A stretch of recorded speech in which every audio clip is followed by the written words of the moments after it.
Assalamualaikum warahmatullahi wabarakatuh. Shalom, selamat malam, Om Swastiastu, Namo Buddhaya, salam kebajikan. Pada kesempatan kali ini saya akan mereview materi tentang kasus narkoba.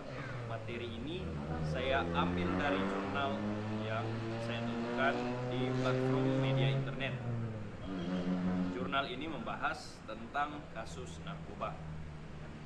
Berdasarkan jurnal penyalahgunaan narkoba di kalangan remaja Kota Tanjung Pinang oleh Amelia, Krista, Meliana, dan kawan-kawan, saya akan menjelaskan kembali melalui pandangan saya.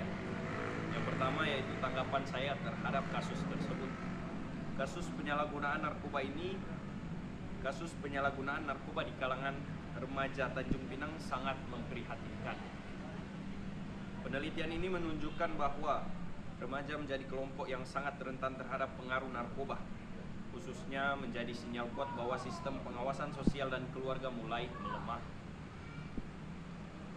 Upaya pencegahan harus dilakukan dengan serius dan kolaboratif oleh keluarga dan sekolah serta masyarakat ataupun pemerintah setempat. Yang kedua yaitu hubungan kasus tersebut dengan materi kewarganegaraan dan teknik motivasi. Dalam mata kuliah kewarganegaraan, penyalahgunaan narkoba termasuk dalam pelanggaran terhadap norma hukum dan nilai Pancasila, khususnya sila kedua yaitu kemanusiaan yang adil dan beradab, dan kelima yaitu keadilan sosial bagi seluruh rakyat Indonesia. Ini menunjukkan kegagalan individu dalam menjalankan peran sebagai warga negara yang baik dan bermoral. Sementara itu dalam konteks teknik motivasi, kasus ini menggambarkan pentingnya penguatan motivasi internal pada remaja. Kurangnya motivasi positif seperti pencapaian diri, kontrol diri, dan cita-cita masa depan bisa digantikan oleh pengaruh negatif seperti tekanan teman sebaya dan pelarian dari masalah pribadi masing-masing. Yang ketiga yaitu hubungan kasus tersebut dengan kapasitas sebagai mahasiswa.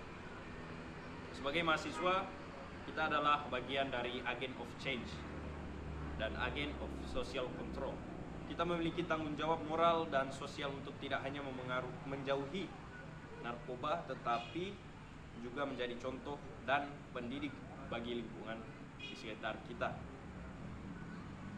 Terlibat aktif dalam penyuluhan kampanye dan edukasi tentang bahayanya narkoba adalah kontribusi nyata yang bisa dilakukan oleh kita, mahasiswa, sebagai agent of change.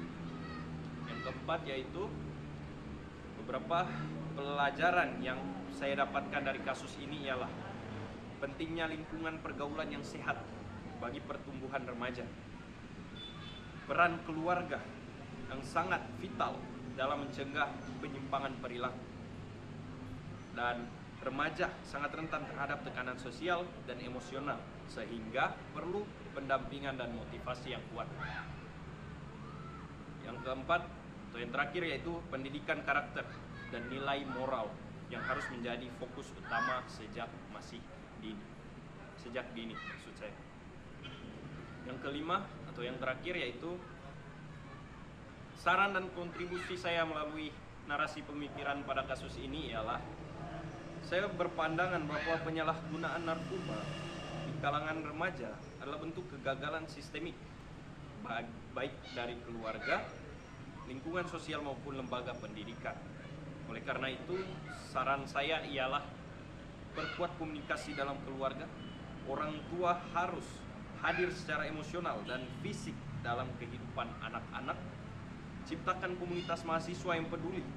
Sebagai mahasiswa, saya dapat berkontribusi dengan membentuk forum diskusi anti narkoba, mengadakan seminar edukatif, dan menyebarkan konten positif di media sosial. Terus yang berikutnya yaitu advokasi kebijakan berbasis pendidikan karakter, dorongan kepada kampus dan untuk tidak hanya memberikan sanksi, tapi juga program rehabilitasi dan pembinaan mental pastinya.